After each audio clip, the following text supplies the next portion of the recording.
night I lie and look up at you. When the morning comes Well, here I'd like to tell you about lateral.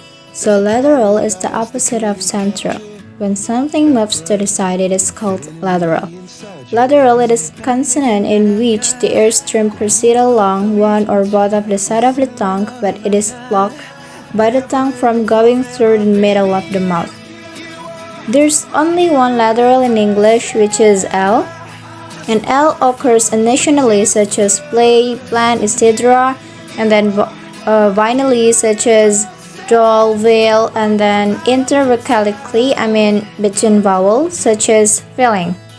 So next to the phonemic descriptions of L, so we have three parts of phonemic description of L. The first one is voiced, alveolar, and lateral.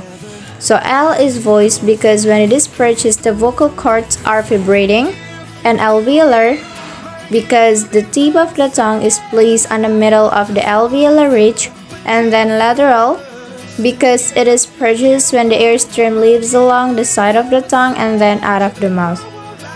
Well, next to the another part, which is the articulation of L. So guys, when purchasing L, the speech organs are in these positions. The first one, at the soft palate. It is raised, allowing air to escape through the mouth and not the nose. So that's why we call it an oral sound. And then the second, the tip and side of the plate of the tongue are against the alveolar ridge and firm contract, closing the center of the mouth. Well, next to the next part, which is the third one, the airstream escapes through the side of the tongue and then out of the mouth. Well, next to the types of L. So we have two types of L. The first one is dark or heavy L, and the second is clear or light L. So dark or heavy L occurs at the end of words such as dull, kill, sell, maul, for instance, and then before consonants such as milk, build, silk, salt, etc. And then clear or light L occurs at the beginning of the words and before vowels such as land, lamb, love, louse, lit, whatever. So, a fricative consonant is consonant that is made when you squeeze or through a small hole or gap in your mouth. For example, the gaps between your teeth can make fricative consonants. When these gaps are used, the fricatives are called sibilants.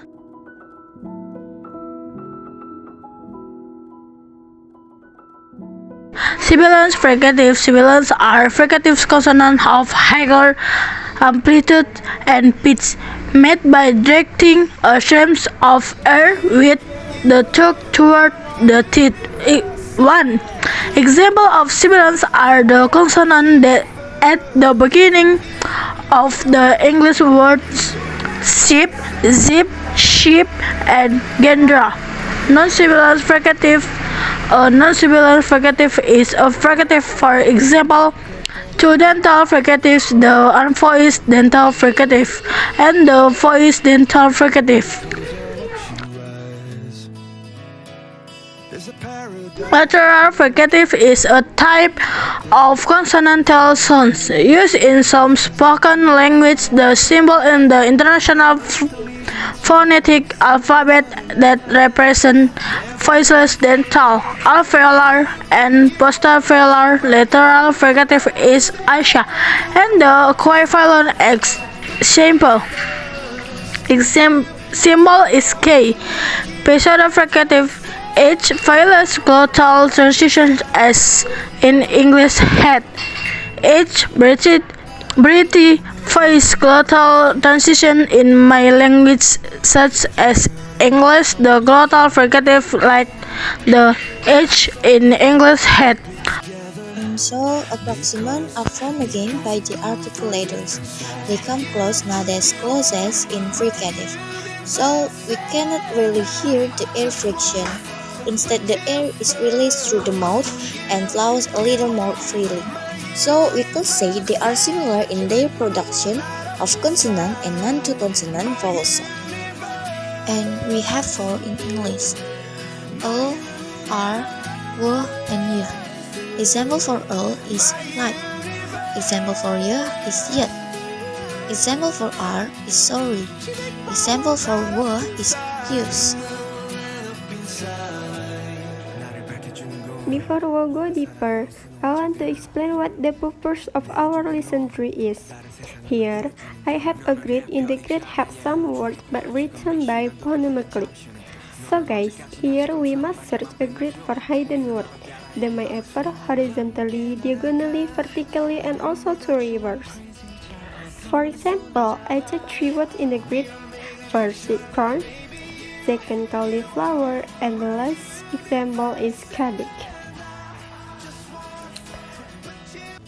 Okay guys, let's do search word now.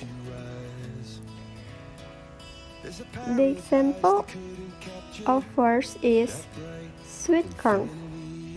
Sweet corn, the apple is horizontally.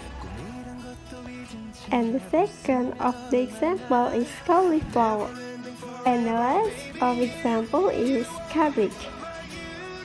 Cabbage apple is vertically. I think that's all I can explain about our lesson 3. I hope you all understand and thank you for your attention and listening to my song.